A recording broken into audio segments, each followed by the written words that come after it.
Hey, it's Joshua Campbell from Knowledge Broker Real Estate, and joining me as always is Trish Riswick at the Knowledge Broker Podcast. You got it right. Thank you. Oh, congratulations. Been practicing. Oh, I bet you have. Well, are you excited for our podcast today? As always. Okay, well, to start off, I have some very exciting news. We are now live on Spotify and Apple Podcasts. Oh, very cool. Yes, so you can listen and download all these episodes if you've missed one on, like I said, Spotify and Apple Podcasts. Currently still working on Google Play, but that should be coming soon. Awesome. So yeah, just search up Knowledge BRKR and you're good to go. Wicked. But back to the podcast at hand today. Like I said last week, we are kind of picking up from where we left off. And last week we ended up talking about fears of hiring a new employee, especially if it's your first hire. And one of the fears you said that you'd have is, how are you going to pay them and what are they going to do? So to pick up on that point, we're going to be talking today about spending to make money. So I want to know, how is by hiring a new person spending to make money? It's funny how you say spending to make money. I look at them very much as an investment. It's not spending to make money, I guess, is probably the definition of investment. So if you went out, whether it's people or things, let's start with things for a quick moment. You could go buy a new computer, and that allows you to do things. It allows you to go on and type and write and search and whatever else a computer functionality does. So it's investing in your business. People, exact same thing. You go out there and if you hire people, you are hiring to invest in the business so that you can actually carry on business differently, to have new capabilities. Essentially, it is very much the investment into yourself as well, so that you can free yourself up to do the things that are really important. So kind of going back to what we talked about last week with your A, B, C's, and D's of the jobs that you have, which ones do you like the best, which ones do you like the least, and then hiring for those positions. So you're able to free up more time for yourself and do what you really want to do. Correct. When we talked about it last week, I just want to revisit it for a sec. If you can picture a quadrant, and in the quadrant is things that you love to do, like to do, don't really like to do, hate to do. Okay. And then all of a sudden in the quadrants, overlapping that quadrant is the stuff that you're good at, the stuff that you're okay at, the stuff that you're not really good at, and the stuff that you're not good at. So if there's things that you're really good at, and you like doing them, that's your job. Yeah. If there's things that you love to do, but you suck at it, that's your hobby. So it's like it's not that you stop doing it. I mean, if you love it, but you suck at it, just pick it up as a hobby. Don't make it your career. Exactly. So the trick is to align what you're really good at with what you love. And then if we can align that for everybody that we hire, that's connecting like your A's, which is kind of what we talked about before, what you love, but also what you're good at. So capabilities as well. Yeah. So that's why I wanted to talk about this week, because I was listening to a really interesting podcast that I'll talk about a little bit later in this. And it was kind of like not a counter argument for it, but a different way of looking at it. But like I said, we'll get there. I want us to go one step at a time here. So one of the most important things that I kind of picked up from last week was that you do need to hire new people to allow momentum and scalability within your company. And by doing that, hiring people, you are spending money in a way to enhance your company, invest in your company. But I do want to be very clear to all of our listeners and our viewers that we're not here to say if you're a small business, you should be putting in like $45,000 a month into marketing and spending money, because you shouldn't. If you don't have the money, do not spend the money. I want to make that really clear right from the get-go. We are not looking at big corporations and their marketing budgets. We're looking at a company like our size and kind of what we do. So I want to just focus in on us. And if you're a viewer or listener who is a smaller company too, this is for you. If you're Apple looking for us to advise, don't look here. I agree. Now, being my devil's advocate to you, there's one element that I think we could change. It's kind of, don't spend money if you don't have it. But there is the element of, if you can't get enough done with the time that you have, you have to hire somebody. Yeah. If you take it back to a simple world of Say you are raising your child, but you also need to clean the kitchen, so to speak. If you can't do both at the same time, you have to get someone to clean the kitchen. And that will allow you to spend more time with the child. I mean, you got to if your business is the most important, you should delegate and hire out. It will actually complement it so you do make more money, so to speak. Yeah. So within reason, it's kind of like, don't spend yourself broke, but at the same time, recognize that in order to grow, you do likely have to delegate and hire. It goes back to that age-old time versus money Sure kind does. of thing. Okay, so let's start off with, how do you start spending? At the beginning of Knowledge Broker, where were the things that you found were the most beneficial to put your money towards? It's funny how I was just having this conversation with another agent that's getting into the business. And I said, what are you going to do for day one? And they kind of knew, kind of didn't. I said, what are you going to do? And they thought, buy. They thought that they would go out and buy a computer, buy a cell phone, buy business cards, buy anything that they think would make their business be, I guess, palatable on a table. Like if you could picture it, that's what they thought they were going to buy. So something tangible? Yes. Okay.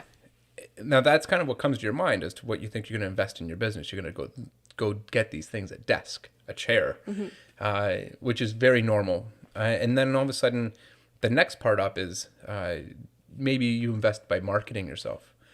I'm hit the point now where hiring is an amazing opportunity to invest, but I find the biggest opportunity is investing yourself by getting professional coaching. Going out and getting and learning more, expanding your capabilities. That's true investment. No different than when people decide they're going to go to university. That's an investment in your life, not an expense. So when it comes to me, when I first got in the business, I literally took every single course I could possibly think of. I went on and I did my broker's exams so that I could figure out that side of the business. I took all the free seminars you could ever dream of. I even went on and did my master's as well because I just wanted to keep learning. And I feel like if you learn, you grow your capabilities, but you're investing in yourself for the future. So kind of what you're saying, your business doesn't start on day one. Your business starts in how you've leveraged yourself to be in that position. Correct. And it's in regards to training. Training, experience comes with time. You can't get experience without knowledge. And if you have knowledge at the very beginning, that'll allow you to get experience. No one's going to hire you if you know nothing. Yeah. So you have to know something. And then as soon as you know something, expand that and get more and more and more and wider and wider and wider. And then all of a sudden people come to you because you're the one with knowledge. Okay, so then let's talk about after, you've got your knowledge, you've got your master's, you did your broker's license. What was step 2 then? What was, okay, this is what I need to move my business forward? Yeah, I did it methodically, but also at the same time, you got to overlap it a bit. So you would have to focus on your pillars of success, whatever that may be. And obviously knowledge was key. So knowing the marketplace, knowing everything that you can possibly know about the industry, the profession. Also marketing yourself. Marketing yourself in the sense that you are the person with knowledge. Tell people that you're doing these courses. Make sure that they know that you are a specialist in these things so that they can actually decide that they want to work with you because they know you're learning and you're growing. So marketing and investing in yourself at the exact same time. Also doing the community involvement. Like there's so much to do that if we said what is the perfect process, I'd almost say you have to do it all at the same time, but level out where you focus your attention. So if your education side is going to take a lot of time, and then your community give back is going to take a lot of time, and your marketing is going to take a lot of time, you have to figure out which one's the most important at that time. And then ultimately, if you don't have time, hire. Yeah, goes back to time versus money. Exactly. So in that case then, was there any fears you had going into, marketing yourself, leveraging yourself, spending money to leverage and market yourself? I think the biggest fear was not knowing. I didn't have a clue. Like you, and it takes a lot for me to say something like that because you're literally admitting to the world that you had no clue.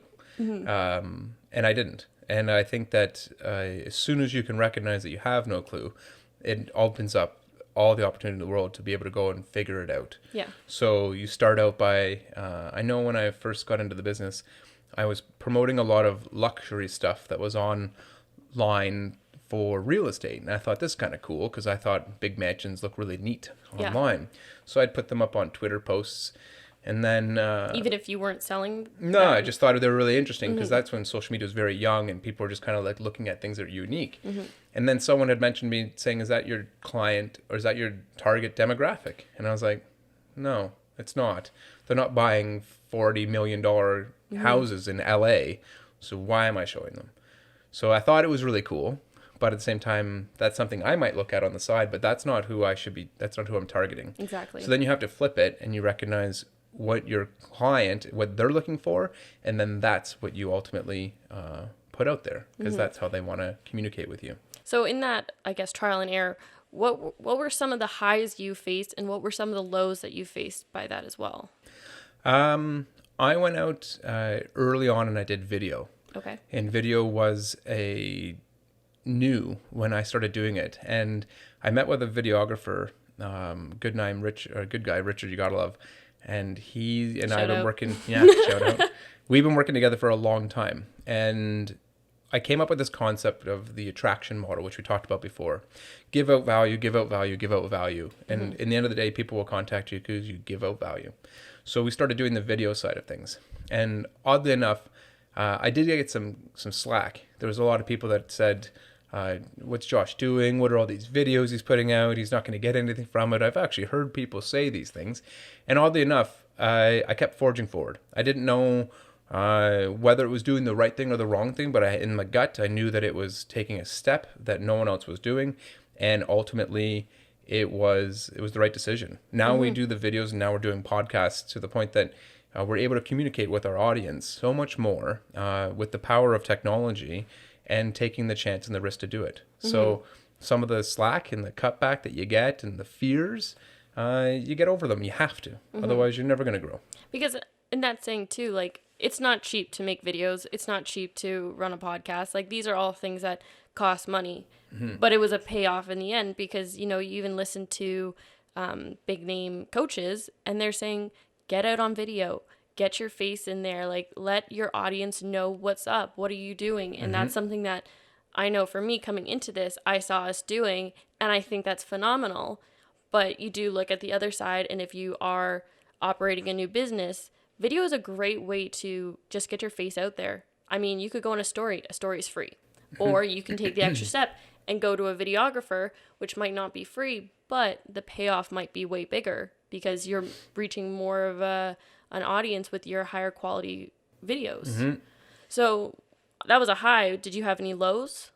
Well, the lows are often the fear of going into it with the expense. I mean, like, the videos are not cheap. If people wonder what it costs to do a video, it's probably about $1,000 a video.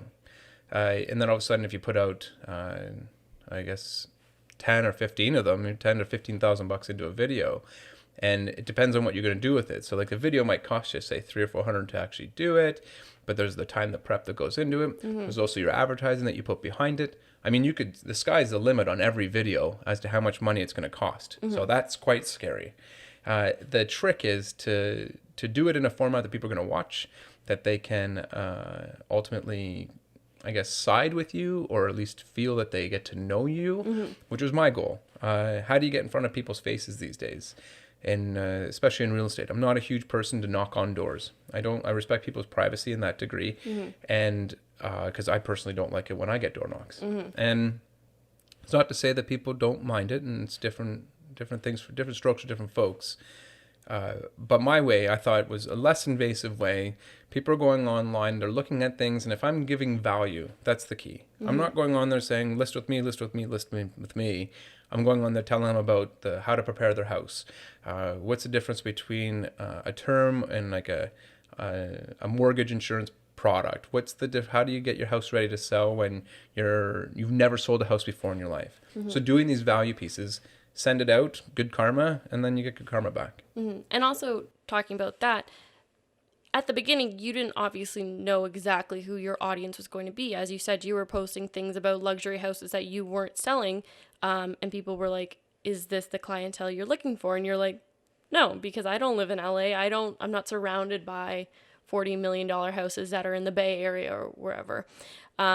So I think it's also interesting that you focused on something that you were really proud about and were really keen to do, and that expanded into finding an audience that also liked that, which I think is huge because, again, at the beginning, you have no concept of what your potential audience might like. And by doing that, you've branched out and found your audience.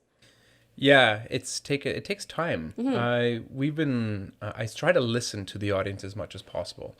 In social media, it's not as easy as people think because we always have the ability to put comments at the bottom, and we have the ability to say, send me an email, text me something if you liked it. We ask these things. Not a lot of people use it. Yeah. A lot of people will consume information and then they'll move on to the next. So when it comes to leaving comments, we don't do it much. Grandmas do, mums, dads do, friends do. Now, if you can listen to them, how do you take in what they do say? Even if you listen to conversations when you're in groups and you hear what people are talking about, that's what you put into your content. You put into the content literally what people are fearful of, what they find the opportunity in, what they find their strengths of their houses in, stuff that really relates to them. Once you figure that out, your audience will naturally grow because there's a lot of people that do the exact same thing or want the exact same thing. So how do you think other small businesses can put their money, their efforts, their skills towards growing their business? I guess the funny thing is I had this conversation with someone today about real estate. Often when people are just getting into a new business, we often come from a position where we don't have a business, clearly. Yeah. So for instance, someone that was going to get into real estate, I could picture them as the server at a restaurant wanting to own the restaurant. So it's a big leap from the server or the bartender or the chef or whatever it is to becoming the owner of the business. So when people are looking to start their own business, they're realistically going straight into trying to own the restaurant. Now, you could go down the pathway of, I'm going to open a restaurant and I'm going to hire everybody within that restaurant that I think I need.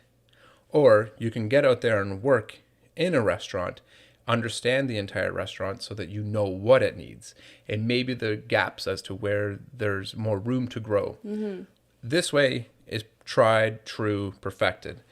The other way of just getting into the business right away, you better be wealthy or you better be willing to lose a lot of money because you probably will. So the grassroots side is the most important, and getting into the actual industry, understanding it, learning as much as you possibly can, consuming it, and then have the plan to build your own. So back to your question, is to get into the industry wherever it is. Owning the business, maybe, maybe not. If it's a small enough business that you think you have a niche where you're maybe writing Twitter posts and that's your entire job, maybe you can start out by not owning it. But if you wanted to get out there and own you want to be a marketing company, you better get into marketing and start practicing it before you start this marketing company. Sorry. No, you're good. I was going to say that just kind of goes back to what you said on your journey, which was, I'm going to learn, I'm going to keep learning, and then I'm going to use that to apply to my new business. So I think that's straight on. Like, if you want to own a restaurant, you better have worked in a restaurant to understand how a restaurant works.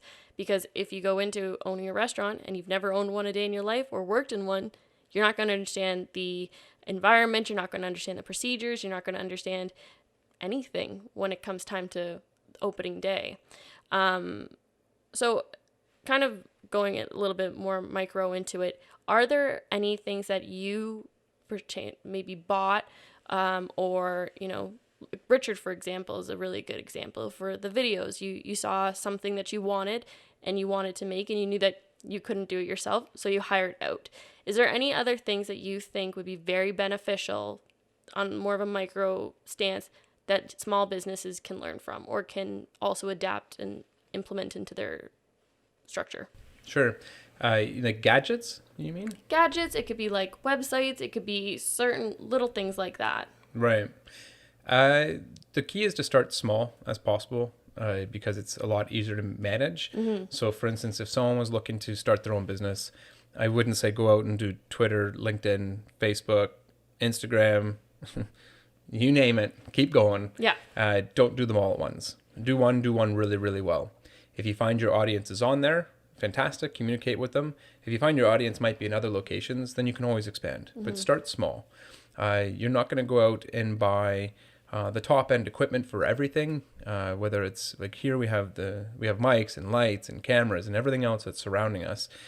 You can do it literally with your phone. So I found when I first got into the video world, I was doing it in my car, which is the perfect acoustics. I've never found better acoustics in my life. In the car, it's quiet. I mean, you can't hear the outside. They can't hear you. You're in private where if you don't like something, you can hit delete and restart. No one judges you. I love the car. So if it was me and someone was going to start getting into, say, business, starting out small, even with a typical, your cell phone is a wicked place to start. You can also go into snap cameras, which are cheaper cameras, almost like a GoPro style. So you can do high definition stuff with little expense. I'd even say a good place to start too is your website. I mean, a website is a really easy way to get your business off the ground. But it also is one of those things that can be free. I mean, there's loads of different themes on like WordPress or I bet Squarespace even. But it is something that you do need to put money in towards quickly. Because when you do have free websites or you are paying only like $10 a month, you're only paying for what you're getting. So you're going to have slower speeds. You're going to not have a customizable web page. You're not going to have all the little gadgets that you would if you were paying $25 a month. Sure. So I think that's even something that's important for people to remember is that you do put out or you are putting out what you're giving in a way. You know, if you want to be cheap and say $10, that's it. That's going to be what my website runs on. I'm not even going to pay for a domain. I don't mind if it says, you know, blah, blah, blah at or .wordpress.com. That's on you. But it is important to if you want your business to exceed, even if you are a web-based company, you need to have a good website. Yeah. Facebook can be a website per se. Social medias are kind of websites per se. Having a place where people can go and look at everything you have to offer is your website. Yeah. You can't really do that in the social media platforms because they're not created for that. They're created for communication. You can do some promotion and whatnot, but they're not meant to be like the place to go and find the entire business platform. People need to remember that people judge you by the way that you look. The first impression means the most. So if they go to your website and it looks old or basic or cheap or whatever the word is, that's you. So if they go to a website that looks really interactive, techy, perhaps modern, classy, that's you. Yeah. So it identifies you, no different than wearing what you wear out to a business meeting. And so that, again, is an important thing to think about. Design is huge because your design is your aesthetic. And it, like we talked about even in our second episode, you know, the color of it, the way it is formatted, what shapes you use, those are all things that go back to your brand identity. Yeah. The second one that I think is really important too is kind of what you're saying with social media. So social media and even email marketing, I think is a really strong thing for people to invest in. So I know, like you said, don't start off with a bunch of your social medias, do one really well. And I think that's absolutely true. How are you going to learn them all if you're focusing on all of them? But I will say once you get to a point where you do know them, I personally love using Hootsuite. And that is something that we pay for. And I find it is such a load off my back, for better words. You know, you pay for it.